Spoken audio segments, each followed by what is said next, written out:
fell down on the job and never got it posted on our website because I couldn't figure out where to put it on the website, and then I got distracted. But I'm making a list of catch-up stuff to do to get off my butt for SEVA. So I don't know. Just a sec, Deb. I'm trying to give it to you, and I'll take it as well. or Ryan, you should have it right now already. Yeah, Ryan should have it. He put the last one up and gave me a link to his YouTube channel. Well, Yeah, so I'll be wait, Deb, you can't do it because you're on a phone.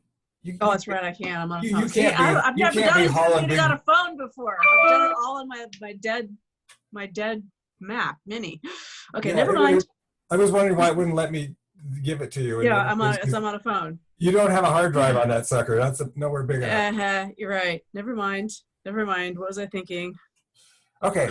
Just Done with ignore me movie for the things. rest of the meeting. Yeah, actually, it'd be handy if I could get a recording locally on my own machine here. Got it. Yeah.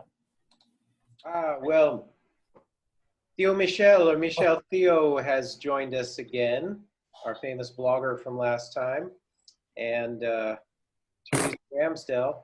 Theo, are you there? You just disappeared from my list.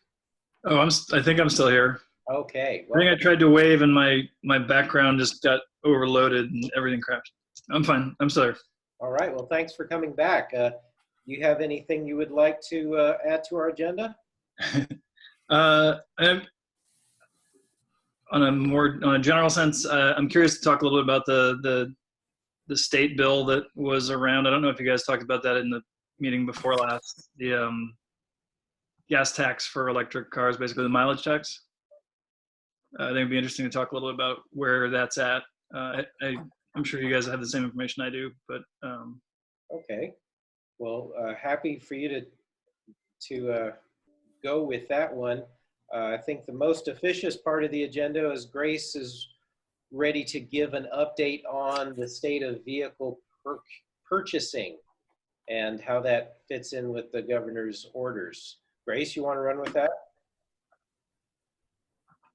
Yeah, thank you, Jay. There's not really much more to report at this point, except for the fact that we've moved into phase 1 of reopening, which means auto dealers are part of phase 1. However, it's going to be a bunch of conditions, and those conditions have not actually been completed yet. And so auto dealers still are not able to open until the state figures out what kind of conditions they're going to put on them. What we do know is that we're probably going to require touchless test drives and deliveries so that people don't have to actually interact with each other. And so that's what Tesla's been doing already for the past 2 months. And now it's just a matter of making sure everybody has access to that. Up at least through the end of this week, where auto dealers are still only able to serve essential workers and people whose cars have been totaled and they got to get a new car, or your lease is up. And so next week, we may be able to start opening up test drives and sales to other people who are not in those categories. But it won't happen until the state comes up with those actual guidelines for what will be required to do. So everything's kind of in limbo right now, but I am expecting that once the word gets out that auto sales are open again, there's going to be a bit of pent-up demand for people wanting to go and get some cars. I know that some dealers still have plenty of cars on their lots. Tesla has a few, not that many. A good number of Model X's, but not that many Model 3s or S's, unfortunately. But it's probably going to take a while to get dealers restocked with cars from factories, because factories have been shut down for about, well, 7 weeks here in Washington, down in California. The Tesla factory did start operating again, and just in case anybody hadn't heard the news, Oh yeah. yet, as far as I know. But been a disagreement in California between the county and the governor about who has authority to say that a factory can open. I do know that other auto manufacturers have opened or are opening within the next few days, and going back to producing cars with many safety precautions in place. Everybody wearing masks, doing partitions, keeping people away from each other, doing temperature checks before you go to work, all that stuff. So let's hope that Tesla can keep operating as well, although they're right in the middle of this big dispute. And the thing about Tesla, though, is that the first cars they produce are not going to come here. During the beginning of the quarter, Tesla produces cars that go overseas because of the long transport times. And so most of the cars are probably going to be going away from the West Coast and going to the East Coast, going to Canada, Mexico, things like that. We're not likely to see a lot of new cars in Washington until probably the latter part of June. So anybody who's interested in getting a Tesla, it's like, well, what's on the ground, or you're going to be waiting till at least another month. But the good news is that it's starting up again, and we will hopefully have lots more cars getting out on the road. Any questions, anybody? I have a question. So the governor and the county commission disagree on reopening. Which one says reopen and which one says don't reopen? Well, yeah, the deal is that Governor Newsom in California said, yes, we believe that auto production is an essential service and that manufacturing can go forward. And that he said that last week. And so Tesla on Friday said, okay, we're going with it. We're going to start operating again. And, you know, we got the message internally. Yes, factory's going back up into operation. Be in contact with your supervisor to know when to report to work. And then on Saturday, Alameda County said, oh, no, wait, the state doesn't have the authority over that. It's our local county health officer who can say when a business can go back into operation. And we didn't say okay yet. And so, you know, Tesla went ahead based on the information from the state, but the county's saying, no, we have authority and you can't do that. And we're going to do enforcement actions and all this stuff. So we're going to have to let those government agencies battle it out who has the authority there. Those county people sound like they got their feelings hurt. Somebody's toes got stepped on, I guess. Yeah. Well, you know, we may be up for the same thing here in Washington because the governor has his plan, but now King County has said anybody who goes out into public, you got to be wearing masks. Now, I assume anybody who is going to, you know, come like into a car dealership or something probably would be wearing a mask. But are businesses going to be required to enforce that? We don't know yet. The state hasn't said anything about it. So is it going to be okay? Businesses like Home Depot and Freddy's have been enforcing that in the past. Well, they're supposed to have, and the state can take action against them, and the enforcement's been sporadic. Right, but it's just been their choice whether those businesses want to require people to wear masks or not. Now we have this county health officer saying, yeah, you got to do it. Yeah, like Home Depot does, they have a new app on the little phones that the associates all have a little app that says how many people in the store and who goes in and who goes out, you know, keeps count kind of stuff. Yeah. Oh, yeah. And my understanding was if they didn't do that, I guess it would be county health, maybe state, had the authority to force them to close. And so, I mean, they have incentive to do it because that's the only way to be open. Interesting question. Good question. Yeah, things are changing by the day, so stay tuned. It's crazy. Mm-hmm. Thank you, Grace. You mentioned socially distant car buying, and there's been some discussion of socially distant events. Phil visited our friends at the XXX before our show was officially canceled and found that all the other car clubs have been canceling as well. So they weren't expecting our event. And they said there's been very little discussion about, you know, keeping a couple of spaces open between cars and actually trying to hold a socially distant car show. But I've spoken of one possibility with Tacoma Power. We're all looking forward to the test rides at the ride and drive events that we did last summer with both Tacoma Power and PSE, and maybe even adding another utility or two this year. And Tacoma Power was receptive to the idea of one-on-one concierge-style test rides, familiar to the EV guest rides that were marketed a couple of years ago. And that was in the name of vehicle sales, where they would send somebody to your house with the car to test ride or drive in. Does anyone have interest in taking their car with mask on to drive an interested newbie around? Liability. I get the one wrong person who gets COVID somehow from me, and it's not gonna, I see potential liability issue because that's just for me. If other people can do what they want to, but I'm not gonna risk it. Absolutely, liability is an issue, and that's something that we might want to consider is some kind of release to sign before you can get in my car.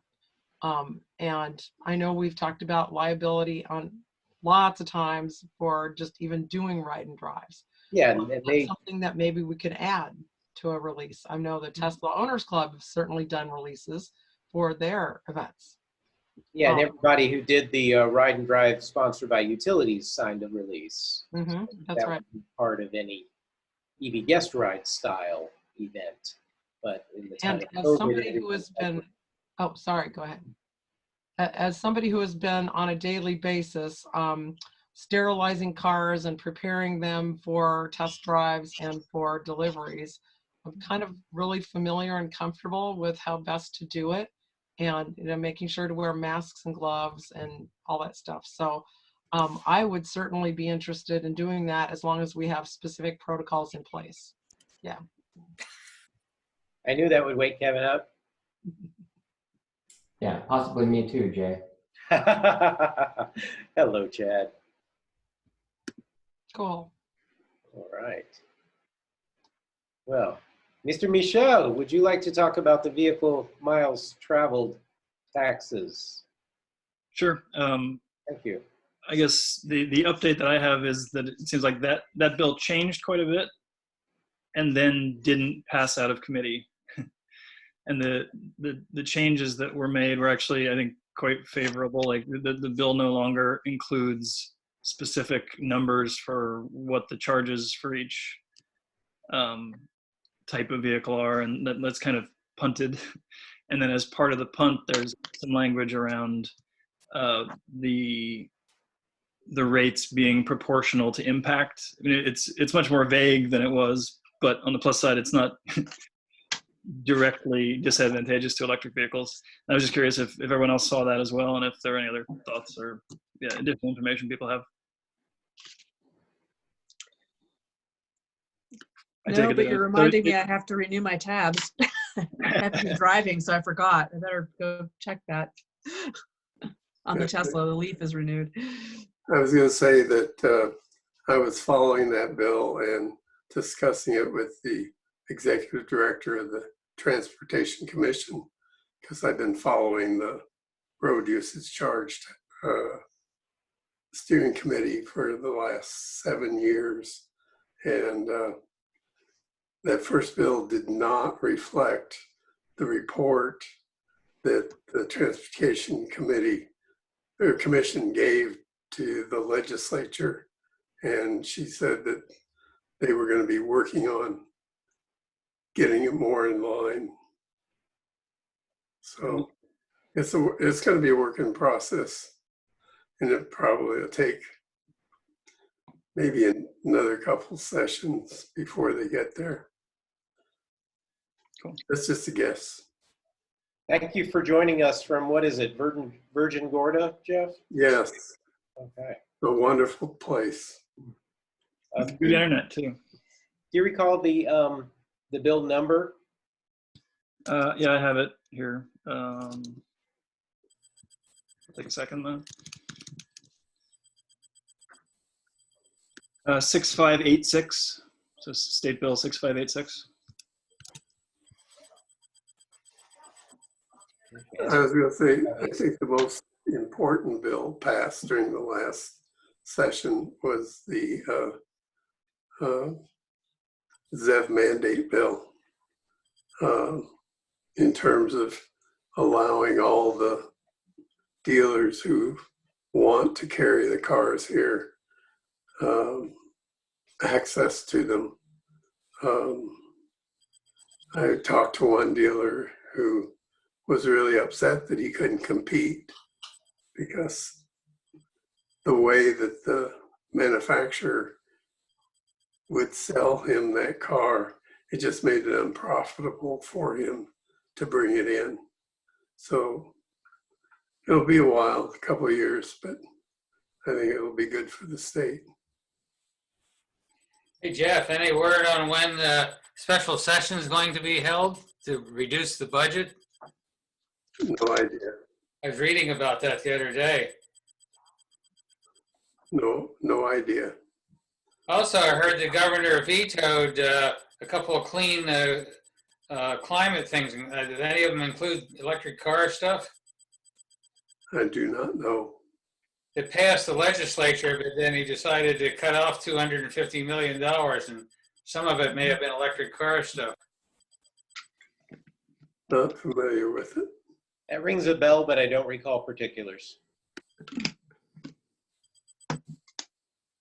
Can I ask a question about how you get things into the process of legislation? I don't know, Theo, if you're the right one for that.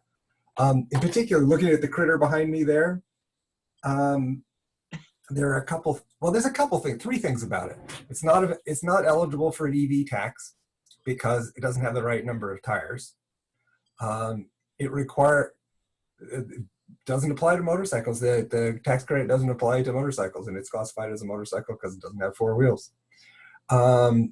It's classified as a motorcycle, which requires that you wear a helmet, which when you combine a helmet with seat belts, and you'll notice that has a 4-point belt system in it, that's actually more dangerous. What was the last one that was weird? And then some people think, well, that thing shouldn't require a motorcycle license at all, and I think I disagree with them.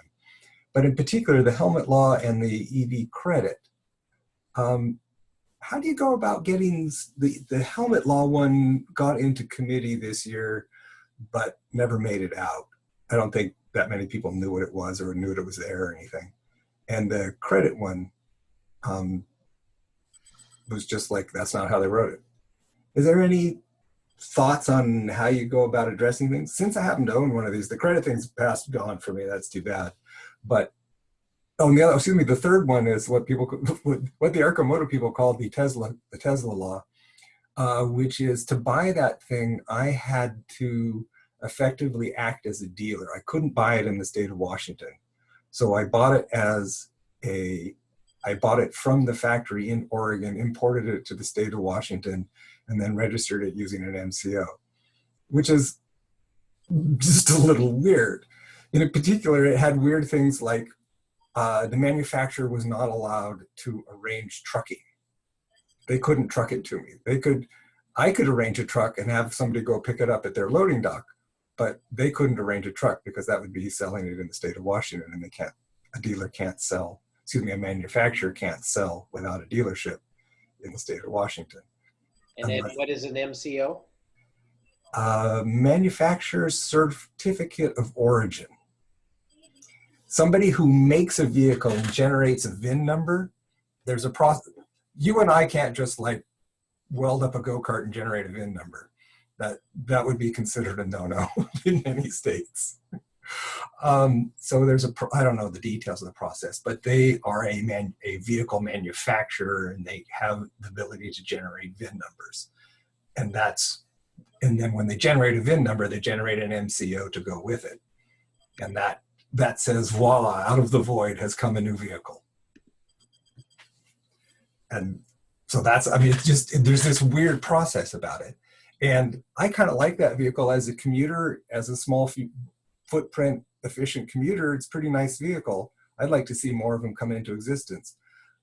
But the state of Washington makes that sort of kind of challenging.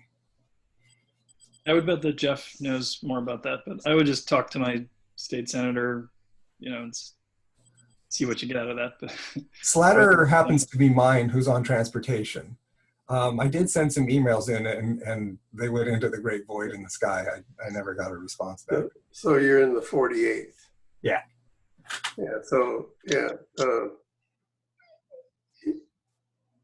what you're dealing with from all the stuff the legislature has to deal with is yours is really kind of a corner case. It's so far out of the norm that nobody noticed. and so those are really difficult things to gain attention. But I would say, typically it's during the summer, not this summer, but during the summer that I go around and meet with my state legislators and talk to them about electric vehicles. And so by this summer, are you referring to legislative cycle or that nobody could meet anybody? I'm sorry? By this summer, are you referring to legislative cycles or just because nobody could meet anybody? Well, because of the virus. I don't know, maybe Vandana is having meetings. Senator Patty Cooter is usually pretty attentive. And also, I can't think of her name, but Whalen? Whalen, yeah, Amy Whalen is in the car industry, but that isn't the kind of vehicle that she's interested in. So I gotta go take her out for a spin whenever that's possible. Well, just call the office. They're very accessible, I found, especially when they're out of session. And that's how I got started a dozen years ago, just calling up my representative, seeing if somebody would sponsor a bill. And because sponsoring a bill is a big lift. And the kind of thing that you're looking at, like I said, is a corner case hard to gather momentum and support for. Yeah. Well, now Jeff, didn't then the so-called Tesla bill get some good traction in the last session? I certainly had talked to people about it, but what I understood is that the dealers came down hard on it and said, no, you can't do this. They couldn't get past that. That's what I understood. That's my understanding as well, that the dealers are the block there. So there's going to have to be some real widespread kind of lobbying in order to try to overcome what the dealers have been doing. Yeah, they were not. Well, it was the automobile associations that were, for example, not in favor of the Zeff mandate, but some of the local dealers were. So at least there was some division there. But in general, you have to keep in mind that car dealers provide the state with a lot of sales tax revenue. So if you look at dollars, they have a lot of clout. So well, even if I assume you pay sales tax on a Tesla, and I paid sales tax on the Arcimoto. I assume that not having a dealer doesn't eliminate sales. We're talking about most of their sales are not electric vehicles. Right. All right. Well, speaking of other oddballs that aren't legally sold in Washington, Ford claims to have produced an electric race car, and it bears a striking similarity to a Chevrolet product that made a splash out of the Northwest recently. Is that something that Charlie Sy and Ron Easley might be able to address a bit? Sure, I can give some updates. Charlie, are you there too?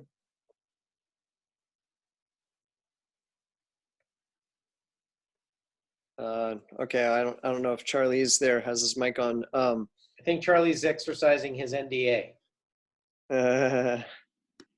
Yeah, so what some updates that I'm aware of that I can say. So I hadn't been involved since mid-March once the the shutdown effects kind of kicked into play, and we had just completed building the battery pack, and then at some point after that, part of the team was continuing to install the battery modules and finish up wiring and stuff. So from my understanding, they're working on that right now and should be taking it to the dyno soon, and also taking it for some further track testing. But because of all the shutdowns, it's not easy to find a track that's going to be open. So they have a place they can do it, but they're going to have to travel some distance to be able to get some track time.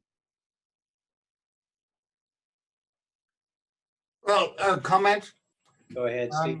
It looks like the horsepower and torque output of the Ford is quite a bit above the Camaro. Would you be willing to comment on that? Yeah, and yeah, it's just an overview for people who aren't aware of what this project is. So this is a project with Ford to make non-street legal drag strip only car to be just as quick as it can be, and one that's a stock Ford Mustang body. So it's part of their Ford performance program. The Cobra Jet Mustang, it's real similar to General Motors program for the Copo Camaros, which we've done a series of these projects and one has led to the other. So this whole team worked on making the e-Copo Camaro, which unveiled at SEMA in 2018. And then this Ford Cobra Jet Mustang was just completed recently. And it was just completed recently, and but it's twice the power. So instead of, because as they say, nobody wants to show up to the party with the same bottle of wine, So, so Ford wanted to do more than General Motors had done. So instead of a single dual stack of Remy motors and 2 Reinhardt inverters, this has 4 inverters and 2 dual stacks. Whoa.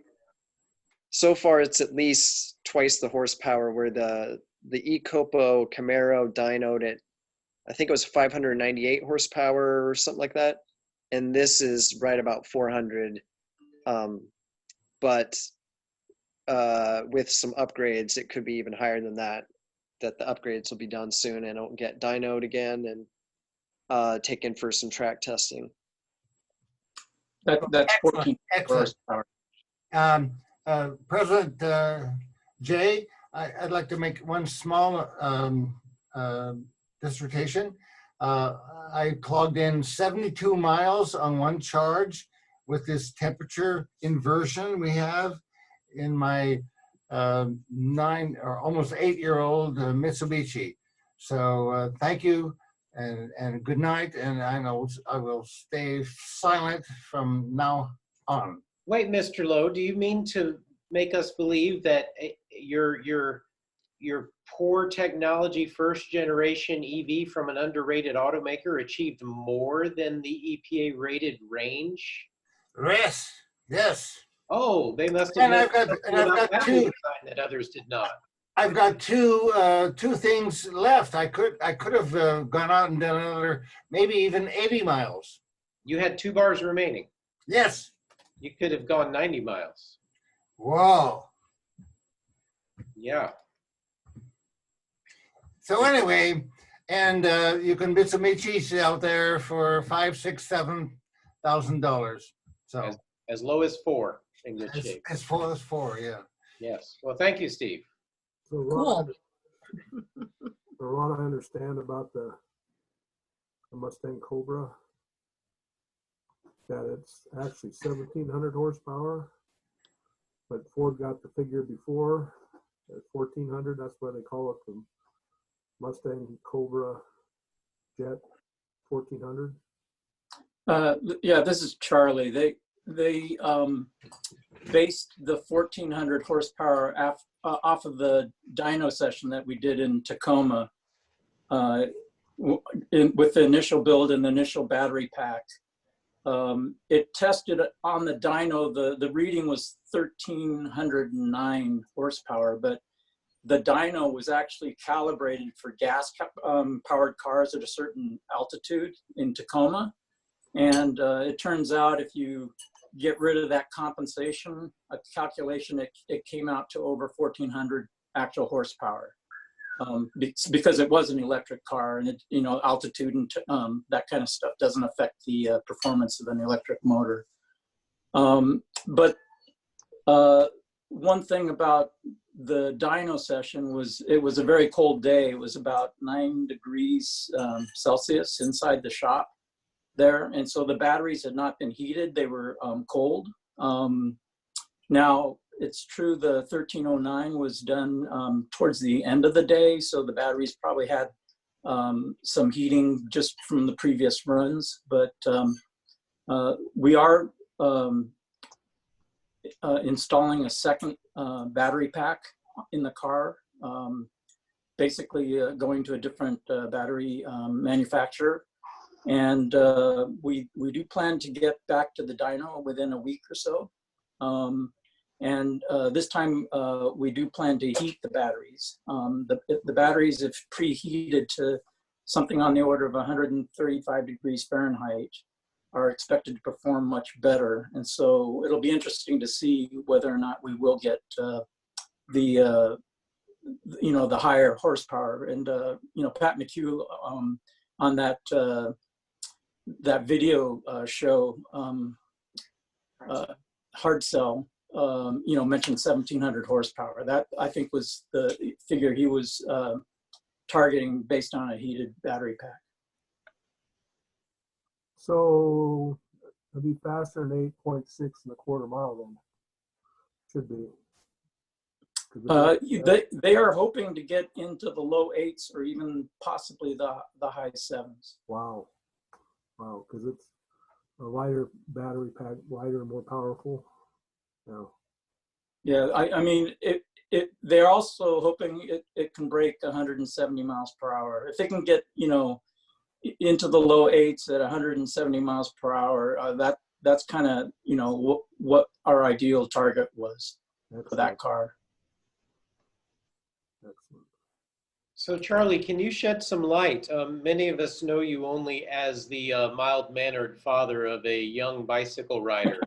How does one grow up to be I'm sure, well-compensated electric mercenary with 2 major automakers fighting over his product?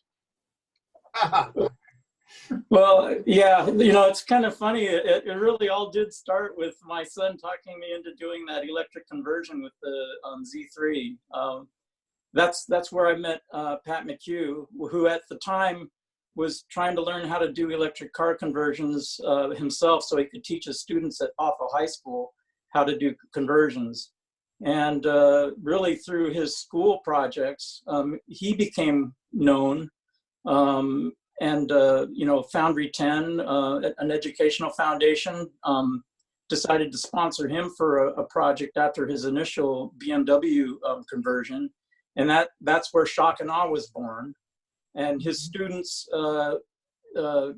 actually built Shock and Awe. Ron Easley, Stephen Johnson, myself, and Corey were mentors for that project on the electrical side. And out of Shock and Awe, Steve Huff heard about that work and, you know, decided to collaborate with Pat on Current Technologies, which is a rail style dragster. And I happened to be involved with that project as well. And Steve Huff brought that project to SEMA, I believe it was in 2017, I guess. And that's where General Motors saw that project and expressed some interest in collaborating with Pat and his team on the eCopal Camaro. And I was again involved in that build, which was a fun project. And you know, Ford saw that project, and that's where Pat and Jeff Lane, basically they formed a company called MLE Race Cars, McHugh Lane Electric Race Cars. And they're the company that is basically, you know, signing these contracts with these major OEMs to build dragsters. Well, thank you. That's history. Better background than I've ever heard on the whole enterprise. Yeah. I want to say, Charlie, it was still a real privilege to be part of that class and help with that Z3. It was like, that was one of the more, it was like the top 10 life experiences. I'm still very proud of my my electric plug cover plate. I still have some pieces of metal left over from that in my shop that I've been meaning to make into jewelry or some like really weird statement jewelry. I haven't quite gotten around to it, but I still have like some pieces left over from your project that you probably forgot that you let me take home some scraps. No, yeah. It was a fun time. Yeah, it was a fun time. Excellent. Well, our numbers keep growing to 26, and Teresa Ramsdale's been sitting on her portrait like quite quietly for a while. Any updates from the Tesla owners group? Still nothing much. It's, I guess we're trying to work on doing a trivia night, a virtual trivia night at some point, where we're trying to figure out how to hook a gaming app to our Zoom so we can automatically calculate scores and figure out prizes and how to get prizes to the people and all that kind of fun stuff. So we've got a couple things in the works, but there's a couple people we wanted to do virtual meetings with, like Cake Bikes, which is an electric motorbike. And it's, I guess they only want to do an in-person kind of meeting. They don't want to do a virtual one with us. So there's things we're still working on, but there's other things that we've been shut down on because they don't want to meet in person. They want a meeting in person. There we go. So we've got a couple things in the works where we're trying. Well, the stock keeps going up. That is true. 830 something today. When it gets to 900, I'm going to take out a little bit and buy myself a Bolt. Exactly. I mean, I used Bolt, you know, maybe a 2-year-old. I gotcha. With about 200 miles of range. Yes, it's the worse Elon behaves, the better it is for the stock. You see, any other news for the good of the order? I got items to chime in on. Brian, I heard your vehicle is repaired and back on the road and experiencing some glitches. Brian Hughes. Well, yeah. So I got the body work repaired around the early part of this year after it got sideswiped by the moving truck.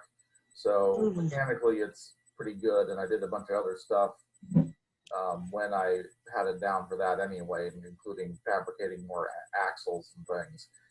But there was one glitch that I didn't manage to get out of it, which was the thing that caused me to take it apart, to finally take it down and do a bunch of work to begin with, which was the inverter or giant light dimmer. I think everybody on this thing probably knows what an inverter is, but the inverter had glitched out on me, and I had to have it towed home in December, or maybe even late November.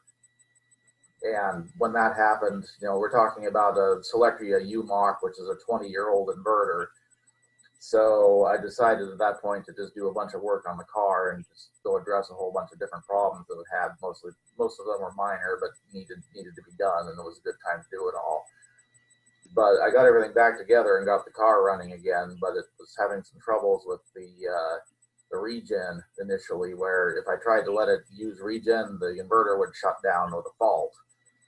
And so, but it seemed to be driving okay without regen, so I just turned it off and kept driving because I had other stuff I had to deal with. Then fast forward a couple of months, and it started faulting on normal driving, and it started getting bad pretty fast. So I had to take everything apart again and take a look at it. And just as some background, I've got about 65, 70,000 miles on this conversion now, which for a Selectria inverter is probably a lot. So, you know, these things are basically built like a, you know, a Pentium computer. You know, they're not really watertight. You know, all the components in them aren't really vibration supported or anything like that. And when I had the inverter apart earlier, I found 4 or 5 different, basically mechanical problems in it. You know, fatigued connections, you know, damaged insulation and things like that. And I fixed all that, but I wasn't sure if that was what the problems were with the inverter. And apparently I didn't catch it, but when I was taking it apart again this time around, I don't know whether people can see it here.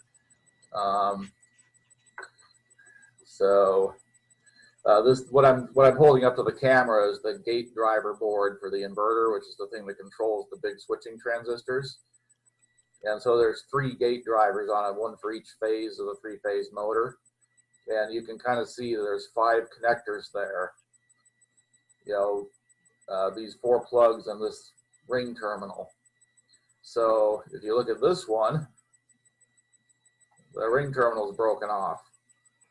That just fell off with no pulling on it, no nothing when I was taking it apart, which means it had fatigued or corroded and broken off. So that's probably what caused the inverter to start faulting, if I have to guess. I can't really prove it because I don't have the specialized equipment, but this is the kind of fault that I found 4 or 5 other examples of in the inverter, but I didn't catch this one, so this is probably why it quit working. So fortunately, this is easy to fix. I can solder new wires in. I'll replace all 3 of them because they may all have similar age on them. But you know, other things that were wrong, you know, this ribbon cable which goes to the computer board, I've got some tape on it there where it had been rubbing against the board and it rubbed through the insulation and might have been shorting out some of the signal wires. There were a couple of broken solder joints in various places in it, and a mounting screw had rattled loose inside the box and fallen down on top of the computer board, and various other things like that, any one of which could have caused failures. The other things I'm doing when I'm rebuilding it here, yeah, it probably doesn't need it, but again, we're talking about 20-year-old high-power electronics, so I'm replacing some of the parts of the my own camera froze, so hopefully people can still see me. Okay, my camera just came back. All right.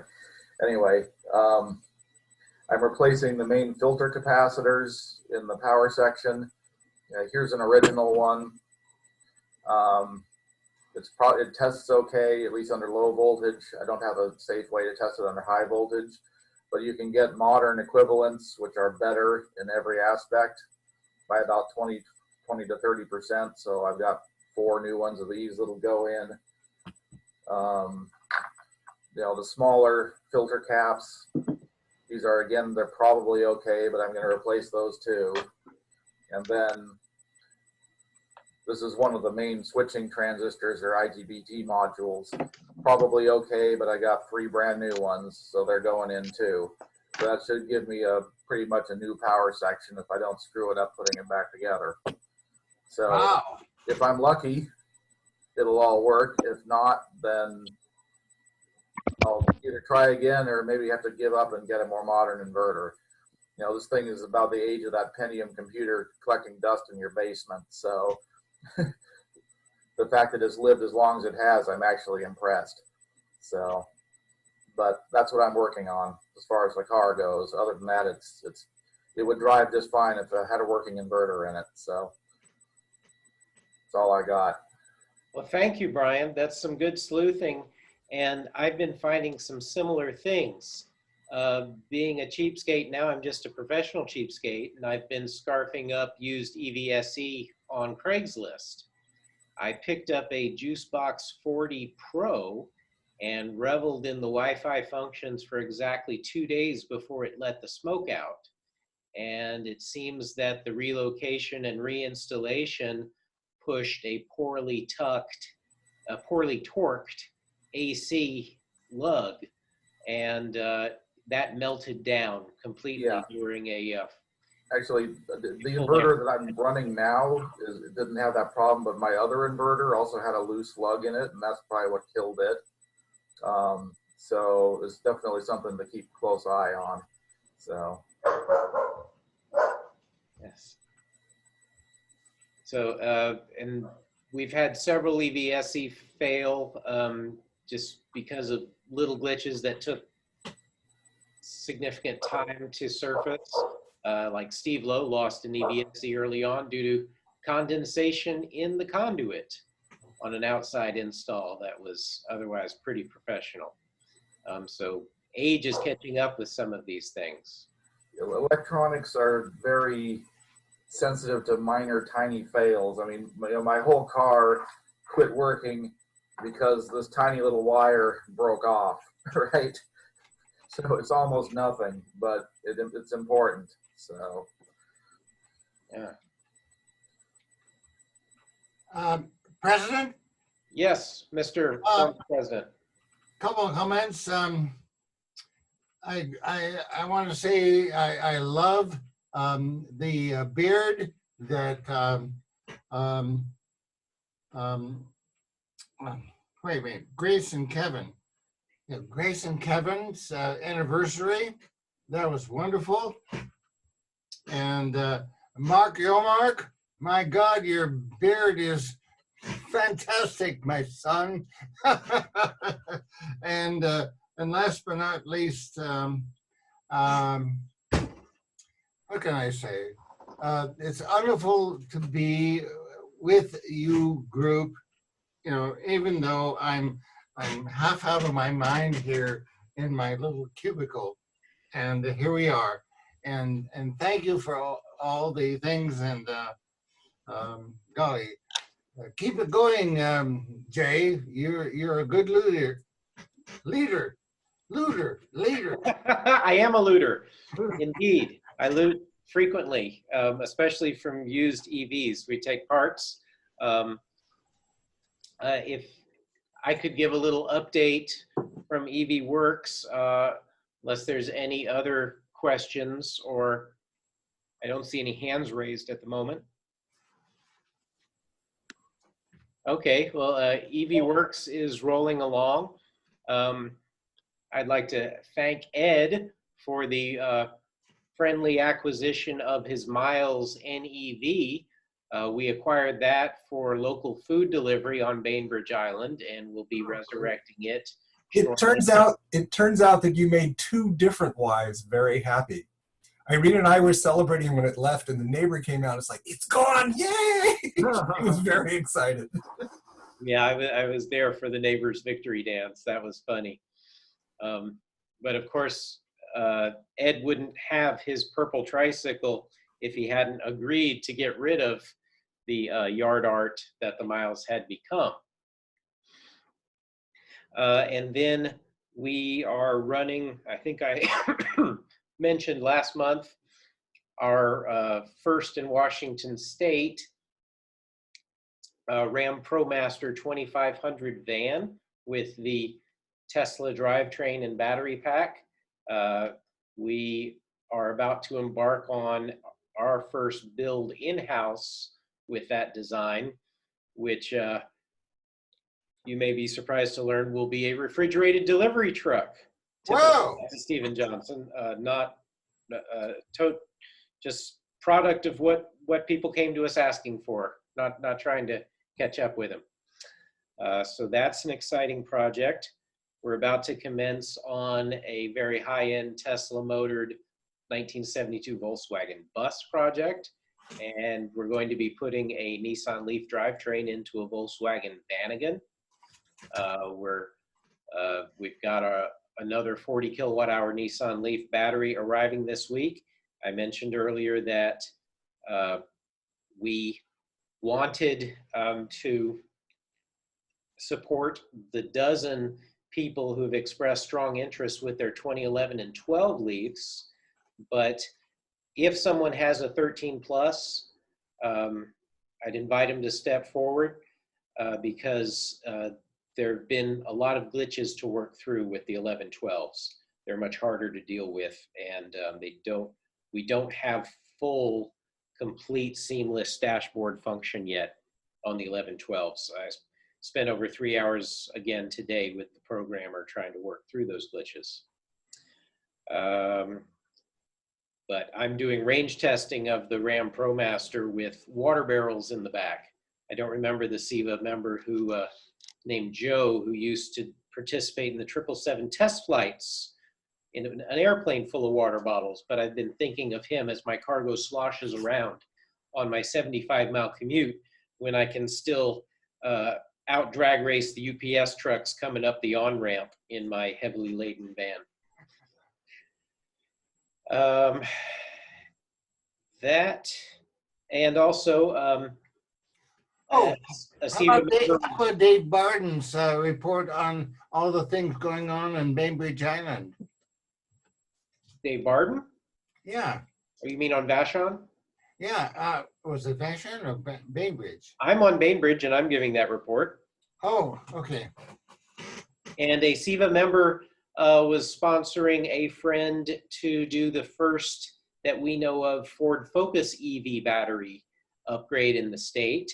And I got caught up in corporate politics on that because we actually bought a late model Focus EV battery, had it paid for, and then the vendor kept delaying about shipping it. And turns out that it was a Ford Motor Company fleet test vehicle, and all of the paperwork had not been completed to actually release parts from that vehicle. So that project is on hold while we await the release of that special battery or find a substitute for it. So lots going on, and we're having a riot delivering groceries on Bainbridge in our 69 Volkswagen bus conversion, and about to turn on the same service with Town and Country Markets in Silverdale and in Ballard. So that's my update for now.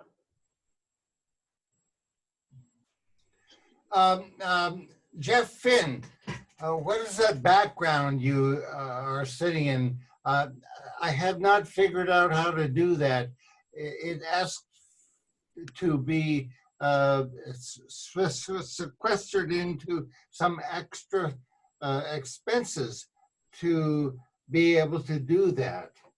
That's what I've been, but I would love to do that. I love your background. I believe Jeff has green bed sheets hanging behind him.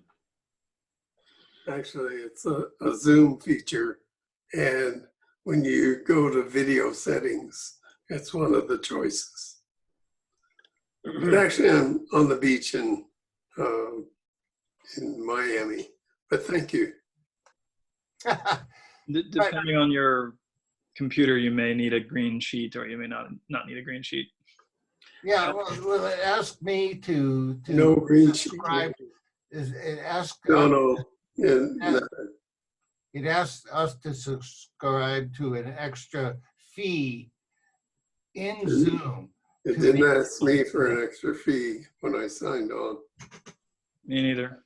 Not necessary. Andrea, do you have any updates from outer space? Virtual background, Steve. That's what you're looking for. Yes. No, that's not that. That is a free. Andrea. Okay, we're coming up on 8 o'clock. Well, Jay, hands raised. May I call again upon Teo then to describe a little more of the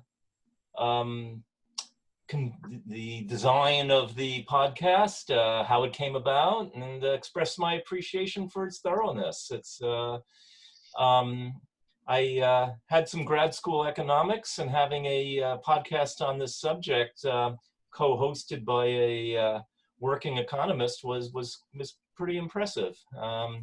I take you're bringing more of the physics and engineering background to it, and you joined after about maybe half the episodes were done. Do I have that right? That's right. Yeah, Teresa started it in early 2019, and I joined up in September of 2019, just randomly. Like I listened to it as everyone else did, and I thought it was interesting, and I reached out and basically asked her if she needed help or wanted a co-conspirator, and she did. So we've been working on it. Yeah, she's definitely the most of the brains of it. I actually don't have any electrical engineering background. I was computer science, but I'm into electric cars enough that I can go read the internet for hours and say something smart. Yeah, I listened to almost every episode. One of the ones I skipped sounded like they were talking about perpetual motion, which I think must have been an embarrassment a bit to Teresa. Yeah, she actually, I think that episode has been withdrawn. Yeah. And I wasn't involved. Yeah. It was an unfortunate detour. Yeah. Yeah. That's was a bit of a standout because pretty much every other episode really had the really in-depth, well-researched things to say, and I couldn't recommend it more for anyone who just has some audio to stick in their ear and some time to do that. Yeah. Well, thank you. And actually, speaking of the podcast, I'm working on an episode on electric boats, and I did an episode on electric boats back in December, a previous one.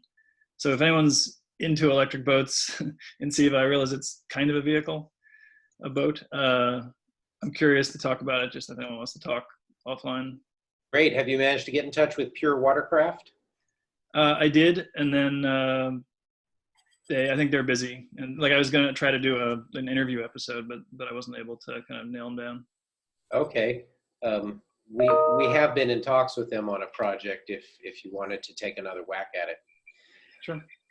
For the good of the order, I jealously envied the electric lawn tractor from the early 1970s for many years before Dave Barton helped me acquire one. Is everyone else familiar with those? Yeah. Look it up. Electrac as in ELEC-TRAK, built by General Electric, and they have a cult following just like EV conversions do. And I have recently stumbled into a mess of them. So yes, the estate of a former dealer. So if anyone has ever wanted one, please get in touch with me and I can point you in the right direction, or maybe go in together on a haul.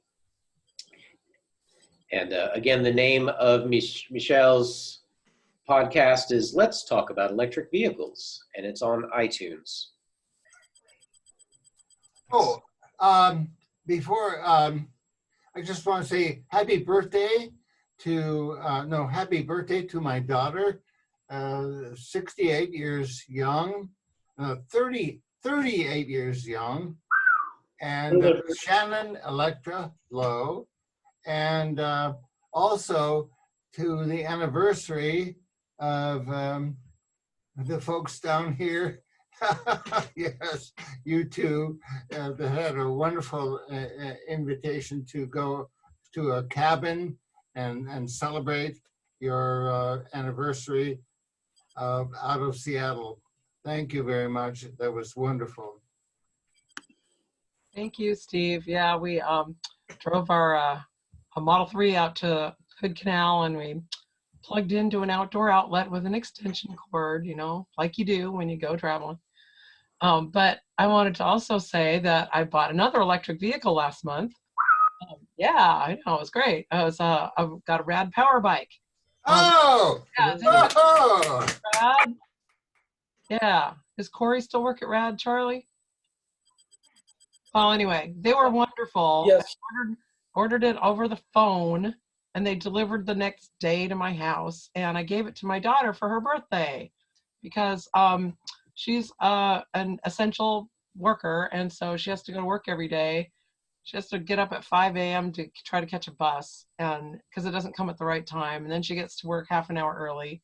And so I said, you know, you really need that electric bike to go up and down Queen Anne Hill. So now she's doing it. Yay. So she's got a Leaf and a Rad. What model did she get? Was it the Runner or the? It was the Run. It was the smaller Runner. Yeah. Okay. Yeah. Rad Runner. Yeah. Right. It's perfect. She loves it. It's great. He does still work there. Yeah, he's having. Yeah. Yeah, he wasn't there that day when I called because I asked for him, but they're all working at home now. yeah, that's right. Of course they are. Well, it sounds like they're busy, so that's terrific. Glad to hear it. Well, you know they've hit the big time when I saw a gang of unruly teenagers weaving through traffic, and when I wanted to get a closer look at these miscreants, every single one of them was on a rad. Everywhere, a rover, a cargo, one of the little folding bikes as well. Yep, they're cool now. They're definitely cool. Certifiably cool, even if you're. So how about our next meeting? We're scheduled to meet up on June 10th next month. We don't know if we're still going to be required to not meet in groups yet. I'm guessing that will probably be extended and we won't have a chance to all get together in a group. Would you all be willing to do a Zoom meeting again like this? Absolutely. Okay, terrific. Now that looks like Tuesday, June 9th. 9th, yeah. Oh, it's the 9th. Hey, Steve Lowe, I want you to notice my picture. Oh yeah, it's the 9th. You're right. June 9th. Okay, good. All right, well, we have grown throughout the meeting, including a very suspicious Cavendum artifacts. I'd like to know the reason behind your secret identity if you care to hang around and talk later. But 26 participants at the close. Very good. One more call for any announcements for the good of the order. Yeah, I wanted to ask one more question. It may be old by now, but would anybody be interested in maybe doing a walk around of the Model Y? Oh, absolutely. Oh, yeah. Oh, Yeah, yes.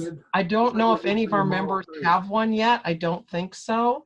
But we're supposed to be getting a test drive car at the Renton store very soon, in which case I'm hoping I can just take my phone and like do a walk around during the meeting and answer questions if you'd be interested. Yes, yes, yes. Yes, yes. Cool. Okay. Hey, Grace, I might be able to get. What? I might be able to get somebody who'll do a walk around for you. His name Ooh, is Harold seriously, yeah. Feinstein. Who? He's in Poolsville. It's Howard Feinstein. He's wanting to join the club. And I can reach out to him to see if he'll do a walkthrough with his for next month if you want. Oh, that'd be wonderful. Actually, that'd probably be better. Yeah. Okay. That way he can get inside the car, show you different things, that kind of stuff. Having an owner describe what his experiences have been would be much better. Absolutely. Sure. And he's a first-time Tesla owner too. Ooh, good. Okay. I know. Exactly. So I'll reach out to him for you guys next month. Thank you. Excellent. You're welcome. Assuming that we're having this style of meeting next month, if Howard would like a clean, bright indoor shop to do his walk around in, I can offer that space. Because yeah, he has a great big garage too with his Alfa Romeo and all this kind of fun stuff in his garage. So he's got some cool cars in his garage. But I will take and offer it out to him if he needs it. Okay, sounds like kind of guy to get to know anyway. Exactly. Did you have something, Mark?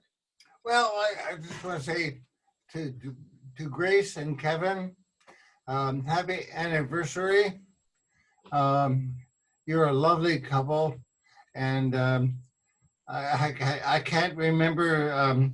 I remember when you came to our house to see one of the Seahawks games. That was wonderful, and maybe we will do it again sometime soon. All right, Maybe thank we'll you. get to play again someday. And maybe they'll let us watch. All right, well, with that, it's slightly early, but I'll go ahead and call an end to the formal meeting. Of course, people are welcome to continue to hang around, chat on the group. Don't forget about that, and talk amongst yourselves as long as our host is willing to keep it open. Oh yes, and thank you to our host that's doing this thing. Thank you, Ed and Irene Mills-Pasternak, indeed. I might go downstairs and raid the freezer, but I'll leave the meeting open until it looks like there's nobody left. All right, thank you. We are adjourned. Thank you, Jay. Hello, silent Brian Gronkmeyer. Why have you not contributed? Yeah, hi, no, sorry, I was eating. But Grace, congratulations. Yeah. Anyways, good night. Good night. Oh. Thank you for spilling your NDA, Charlie. That was very illustrative. No problem. Hey, Charlie, notice my background on my photo? Yeah, I see all that. I like it. Yeah, meanwhile, Irene is completely stuck in the virtual background. It looks like she can't escape. Attention to the space.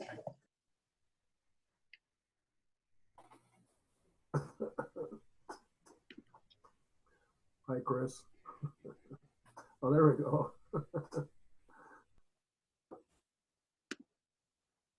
Yeah. Hey Jay, I just have a random question. Yeah. I gather that you run a conversion shop on Yes. Bainbridge Island. What's it called? It's called EV Works. We're evworks.us, and we've focused. We're an outgrowth of a Volkswagen van repair and rental shop, but have already strayed pretty far from that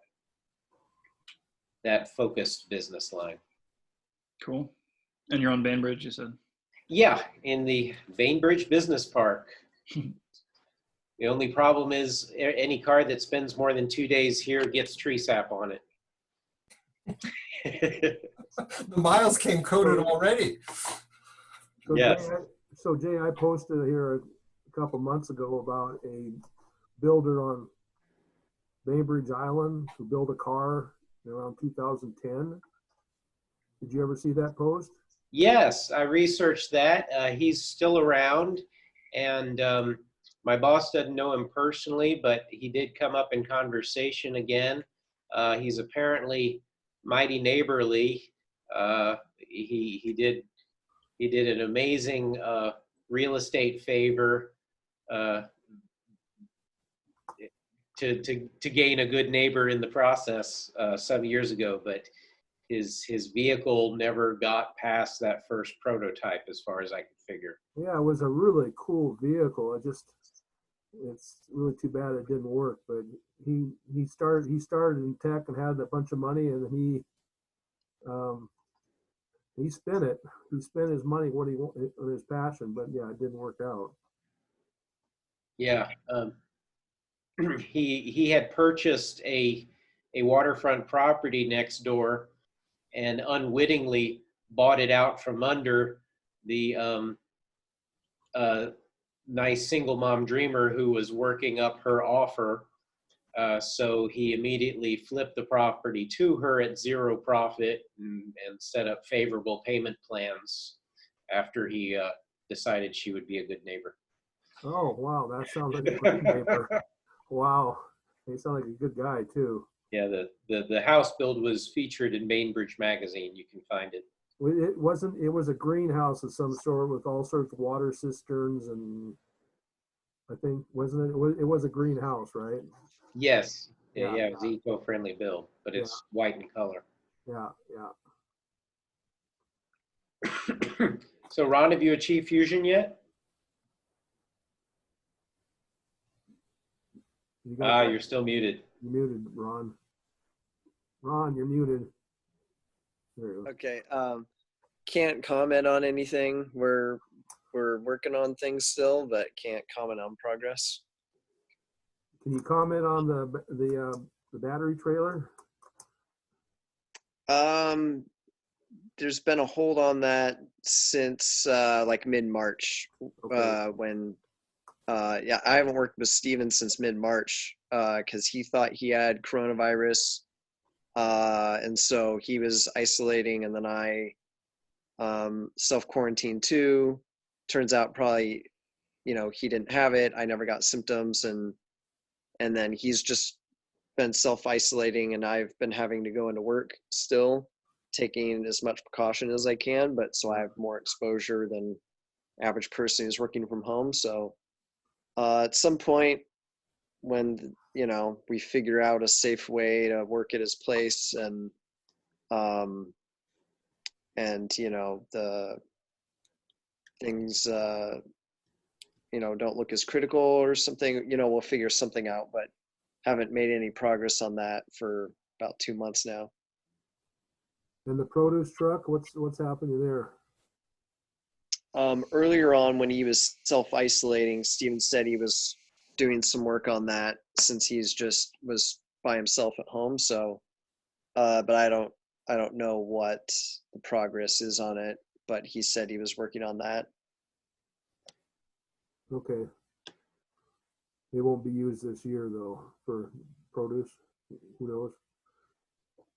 Yeah, we'll see. I mean, it is close to being able to drive off of one battery pack, but then it needs to get the box attached to it and get 2 more battery packs put inside that, and all the wiring and cooling systems for those. Okay. And then get a floor installed in the box above those 2 battery packs. So that, I imagine, will be some more time after it's first running until it's able to drive from 3 battery packs. Yeah, Charlie, I mentioned this to Jay earlier. I got the Chatamo plug from Jay and pulled the back bumper off the Corvette, and there's a 5.5 inch space in there where I'm able to put the plug. And so that Chatamo plug will go to a junction box in the back. So anyway, that's one of the things I've been working on. Cool. Yeah. So you're going to be able to make the Corvette Chatamo charge? Right. That was one of the reasons I got the Orion 2 BMS, so I could do Chatamo. So the Orion is compatible with Chatamo? Or at least Orion 2, not the original one. Not the original one, yeah. So yeah, that will be nice. That'll make that, maybe it'll make my car maybe usable. Because it has such a small battery pack. Yeah. Well, it's small in today's standard. It's not small in comparison to 2001, 2012 when I started. Yeah. And I don't think anybody actually saw my awesome T-shirt. Yeah. I didn't get one though. Because you had one. No, because I didn't have any double X's. Did he send one to you? No, he didn't send one to me. Not printing them anymore. Yeah. Okay. That was an interesting visit. We, Jay, Ron, and I were at Bloodshed Motors at the end of January, and they were the ones that he's the one who makes the Zombie 222. Mitch Medford. So Mitch was quite a colorful individual. That was a good visit. Yeah. Remember all his different tools that he had, and Quite a collection. Yeah, pretty good collection. Right.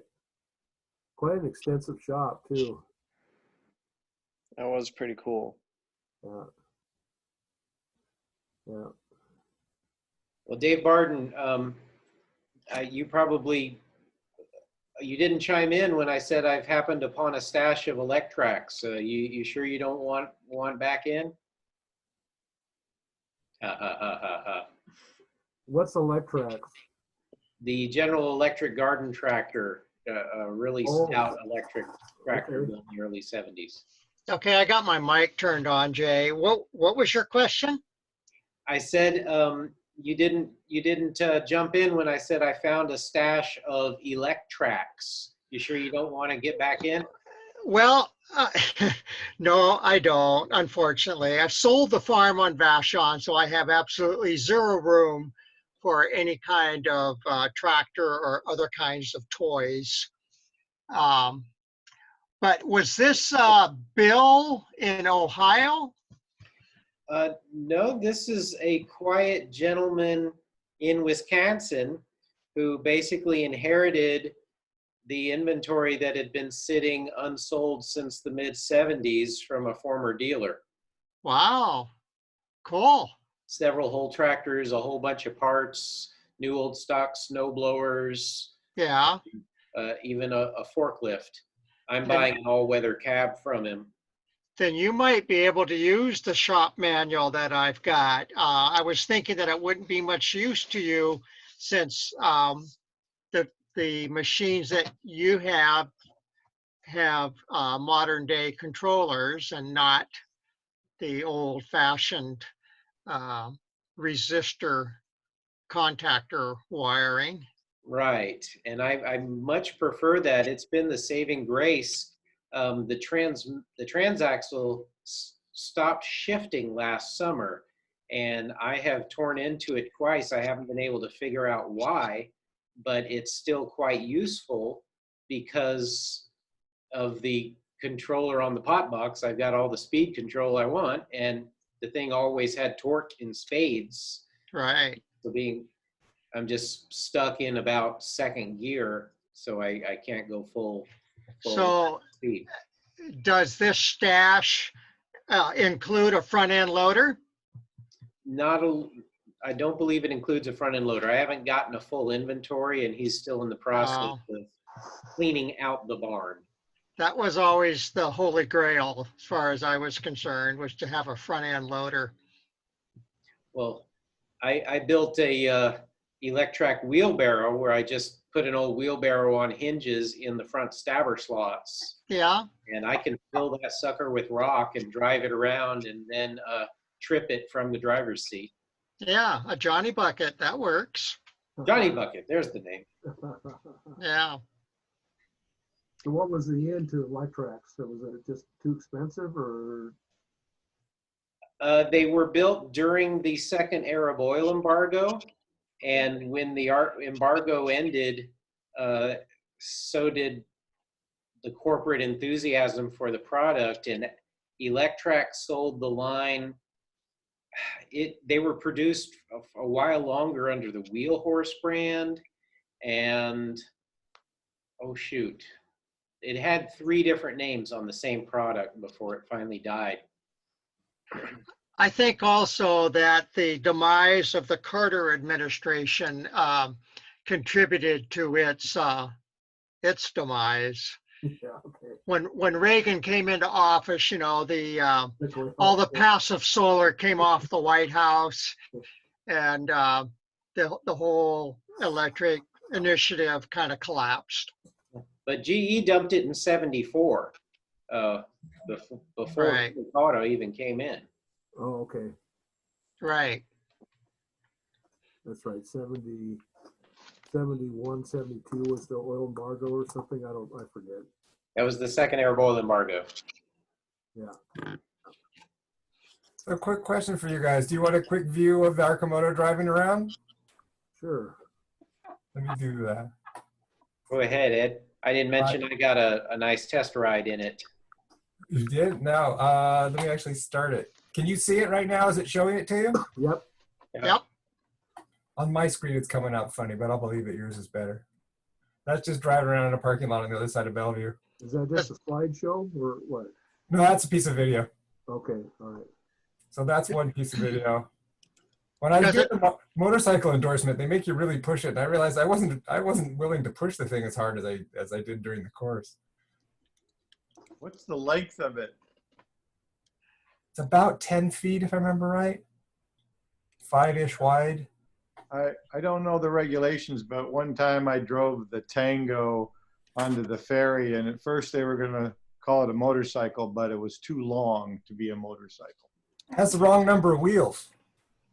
Does it have Oh, doors? besides that. No, this one's a motorcycle because it's got, you look at the back of it when it comes by, it's got a motorcycle plate on it. Doesn't have 4 wheels. It's a motorcycle. Right. I understand, but I don't know what the length thing. You were talking about earlier about trying to get, not have to have the helmets and all that sort of stuff. maybe it's better to have a motorcycle thing, but there's probably some other parts. There are exceptions in the helmet law for autocycles, except that an autocycle is defined as having a steering wheel, and this has handlebars. But it has a cage on top of it, and it's got 4-point belts. So it's different, and it's got seats. It's got a bucket seat kind of arrangement rather than a motorcycle saddle. So it's kind of an odd mix of bits. Does it have any kind of optional doors? I didn't stop it right at the right point. If you look right behind the driver's seat, I can't see it in that. They're working on it. That is a joke. In the users group, that is just a running joke. You can get a soft door, which is a frame with a fabric over it, kind of like a Jeep or something. Some of the old Jeeps have. Right. They have that right now. They're working on the doors, and let's see if this picture will show it. Yeah. So you see the driver's seat, and then there's a cage bar that comes around that the seat belts are mounted to. Right. Halfway down that little above hip level, Right. You can see a bracket there.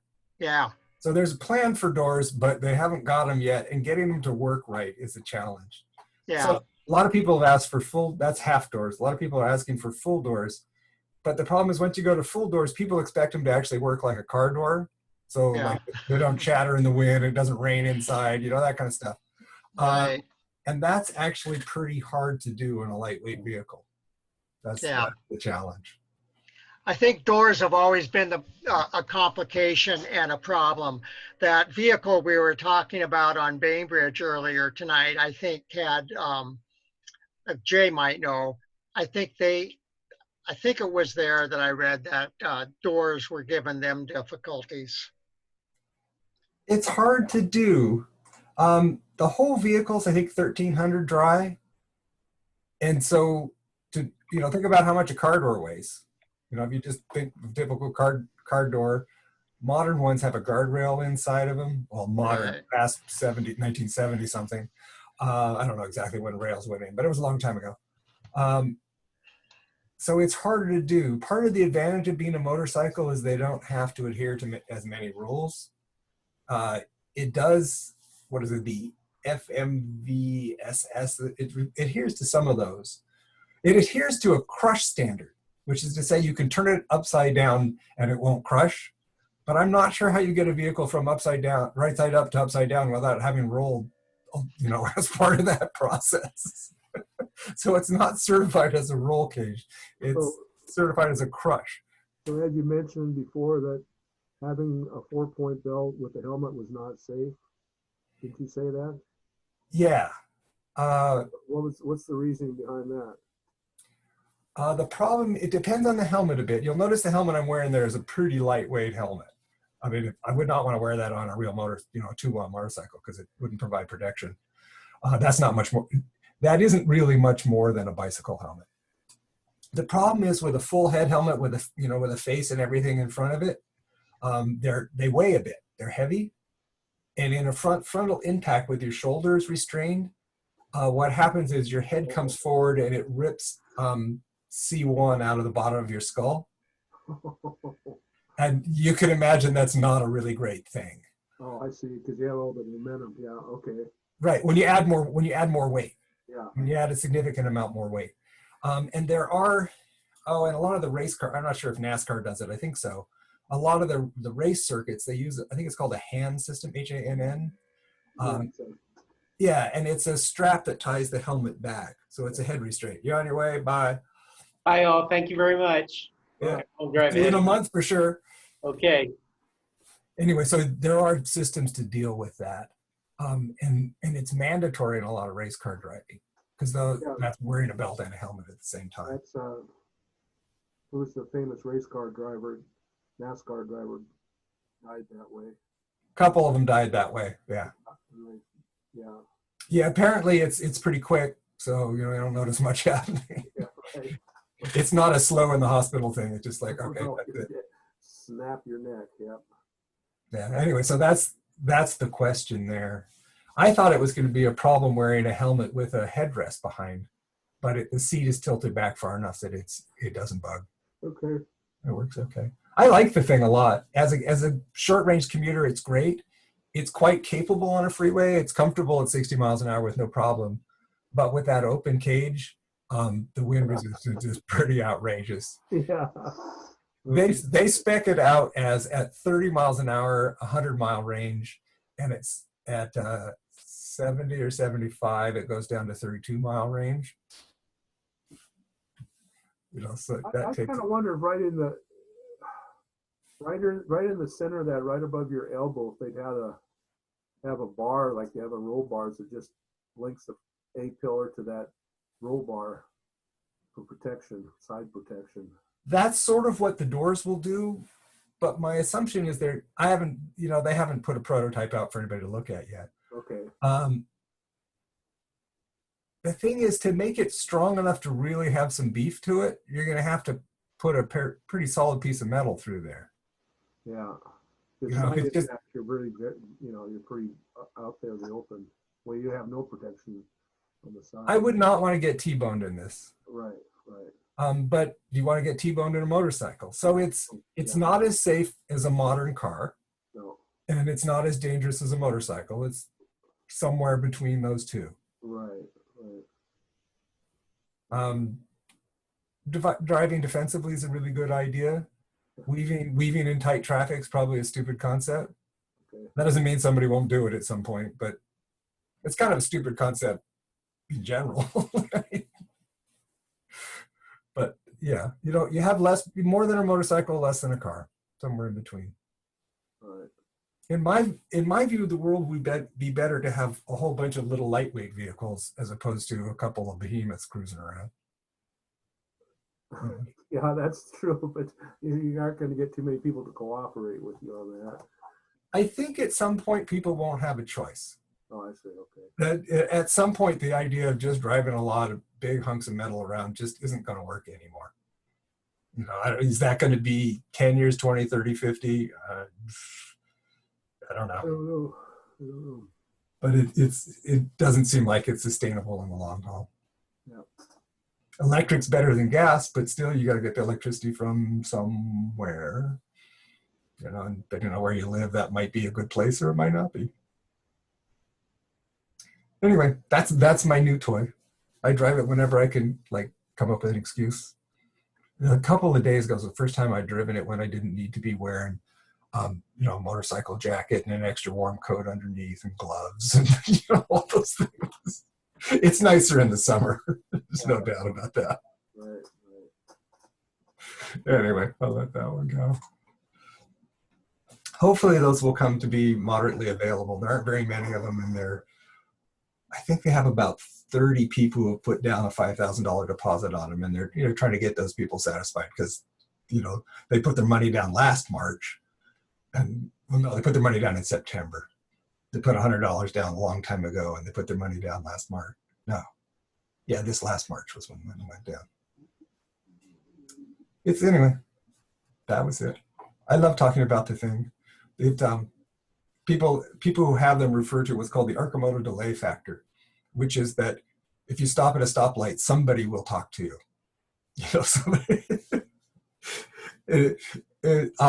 So anywhere you go, you have to plan a little extra time because as you pull into a parking lot or something, somebody will comment on it. And you can see between my knees in the front and in the back, there are flyer holders. So if you're curious, there's a little flyer in there that talks about what the Arcimoto is, and then it also talks about our business. We figure if we've got somebody's eyeballs, we'll advertise our business at the same time. It works pretty well that way. I don't know. I think I'm about done. I don't know what else. I see a lot of orange wiring under Chris. Yeah, this is Charlie. I just changed my wallpaper. If look at what the Ford Mustang Cobra Jet looks like under the hood. The radiator in the foreground kind of blocks the lower stack, but you can see the top two motors in the middle there. There's another two motors just below it, and the four inverters are two on either side. And that's basically the power plant for the Mustang Cobra Jet. So one inverter per motor. Yeah. Yeah. But there's a lot of orange wire, high voltage wire condensed in a pretty tight space. Pretty neat how it turned out. And then the black hoses there are the coolant lines that go in to cool the inverters. Yeah. So there's a lot of plumbing and high voltage wiring that had it all crisscross in a very tight space. That to me is when you get into actually trying to manufacture something like that in quantity, working out the wiring so it doesn't turn out that 10 years later some bracket rubbed through a wire or, whatever the heck it was. Yeah. Dealing with all that stuff. That's been a challenge for the Arcimoto folks as they try to bring this thing into production. The little clip that holds the brake line, keep the brake line away from the swing arm so that it didn't wear. And, just little frou-frou like that. They had a few interesting problems. Charlie, do you remember the size wire used on that? Oh, this wire is a 2-aught shielded wire. Oh, is it 2-aught? Okay. Yeah. Shielded, is that needed for the performance or just so you don't ruin radios for the 20 miles around? It's EMI protection. Yeah, okay, so it's you broadcasting is the concern rather than whether it works or not. Yeah, the high voltage, the inverters, can put some high frequency noise on the line. So it's just to protect some of the signal communications from getting corrupted. I kind of like the idea of quieting everybody's cell phones as you drive around. Just take them all out. Would it do that? Well, when you're using square waves, and I'm assuming those inverters chop a fairly sharp signal, and so if you look at a signal and it has a sharp angle in it, right. If a sine wave is just the frequency it is, but anytime a waveform has a sharp angle in it, it means it has higher frequencies as well. So even if the inverter is only running at 1,000 hertz, if it's got sharp waves, it could be putting stuff out in kilohertz or even megahertz without too much trouble. And if you're switching at high power, then your broadcasting goes wild. Wow. I don't know, Charlie, if that was more physics than you. Yeah, no. Stepped in on you there, but that is the concern, and that's the reason why they use shielded wires. Makes sense. The miles I had totally unshielded. I don't remember it messing things up, but it's not nearly the power. I mean, it's running at 300 amps. I think it was, it was maxed out 72 or 80 volts at 300 amps, so a lot less power. Yeah, each inverter here is running a maximum 700 amps. So, we're talking about 2,800 amps total. At what voltage? This car runs with an 800 volt pack. Yeah. You get some power out of it. So the switching is when every time one of those switches goes on or off, there's a big EMF pulse. Yep. What are those things behind Mark's drawing there? Oh, those are actually looks like the mid plate for these motors, these dual stack motors. Okay, so it's the joiner. I don't know. I had a Miles, which was a little bit lower power. which Jay now has. He said he wanted to name it either Miles, M-Y-L-E-S, or Oreo because he couldn't get the roof clean and the bottom of it's really dark. So, it kind of looked like it was white. Dark chocolate top and bottom. Anyway, I think I'm going to run downstairs. You guys can keep on chatting as long as you want. Yeah, I think I'm heading out too. It is. It's a pretty picture there. I got to say, it's a pretty picture. Very pretty picture. Yep, thanks. Hey, does anyone else have anything they want to say?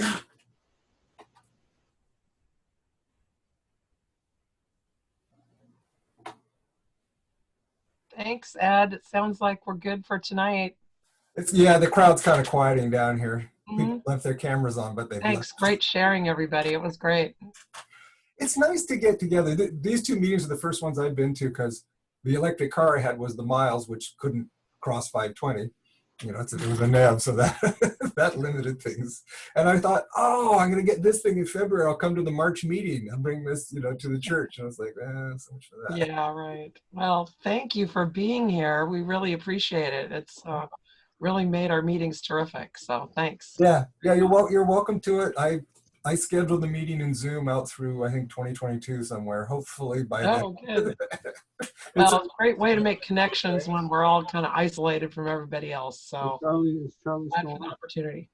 There was a day last week where I realized I had seen my wife more in Zoom meetings than I had person to person, and we were in the same house. A lot of our professional work is on Zoom right now. So, Ed, I've left you some questions in the chat window. why don't I just try to answer them right now? Yeah. Zoom completely crashed the machine. Yeah, I rebooted. Yeah, that's kind of why I dropped off the meeting and came back on with a different name. The name is controlled right now, apparently, by my work profile, because that's a name I don't ordinarily use. You know? I started a recording early on, but I forgot I was running the recording, and I was curious what was in the background of some people's houses and things, so it kind of pops around. All right, well, I have viewed recordings before, but I'm unsure in general what the procedure is. If you go to the URL for the meeting, even though the meeting's passed? No, I did the recording locally on my machine, so it'll be a file on my hard drive. Oh, okay. So this is just a file you could get to me if I do need it. Yeah, and Ryan, I think you made a recording. Yeah, I made a recording too. Did you do the start and stop thing this time? I did not do the start stop, so it'll be one block. One big poof. Yep. Okay, so each of us has just one big file. Okay, so I wasn't there early, so. All right, so and Ryan, your recordings also is local then? Yes. Yeah, right. Just in the future, don't do a cloud recording during this, because if one person does a cloud recording, I think it forces everybody's No, recording. mine is local. That's the when I recovered the machine, which took a few minutes, and restarted the meeting. The first thing that popped up, it says you have an unconverted meeting recording. Convert it now, yes, no. So I pressed yes. So you'll have two. You'll have a recording of before your machine pooped, and then the second recording. You'll have two of them. Well, I don't have a recording in progress. I mean, I didn't restart a recording. Okay, so you'll just have the first one. Yeah, and that should work for me. The problem I was talking about is if anybody records in the cloud, my wife ran into this, that it seems to force everyone to record in the cloud. I'm not sure of that for sure, but it seems to do that to her.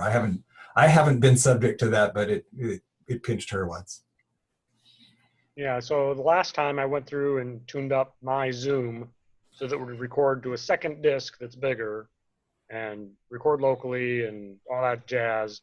I don't see it using any space, so maybe it did force it to the cloud, and now it's gonna, when it finishes. I have no idea. We'll find out.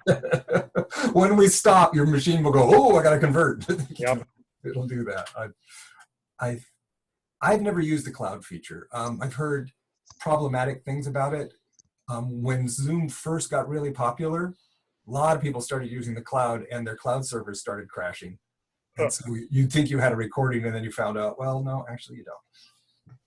Yep, IT is hard.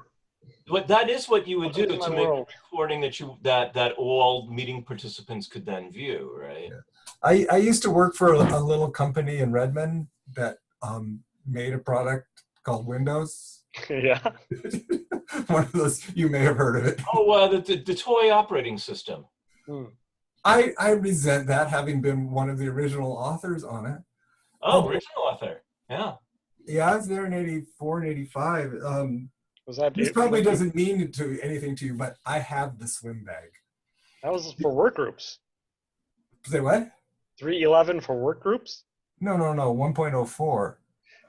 1.04? 2.04, I think, was the first version that actually hit the street. 2.04? Oh, that was... No, there was 1.04 that ran on dual floppies. Huh. On 5 1/4 inch, whatever they are, floppies. And then I might have there was a 2 point something and then a 2.1, a 3.0 and a 3.1 and a 3.11. Yeah, I got into it on 3.0, so. Yeah, 3.0 was almost a real operating system. Yeah, I think 3.11 they was always the said that actual. 3.1 was their first stable. Everybody should use this release. I think 3.11 is what filled that bill. 3.1 had the features of that, but it tended to go poof occasionally or really often. And 3.11 was when networking was in it. Yeah. It actually had, you could like tie a couple of them together with an Ethernet cable and expect that to actually work. That was 3.11. Yep, that was good times. I think I ran mine out of a RAM disk, so it'd be super fast. There was actually a thing called RAM disk even earlier than that. Back before you had, Grace, your eyes are still open. I'm impressed. Wow, I'm going to say goodnight now, gentlemen, but thank you for a Good great night. We've gone nerdy.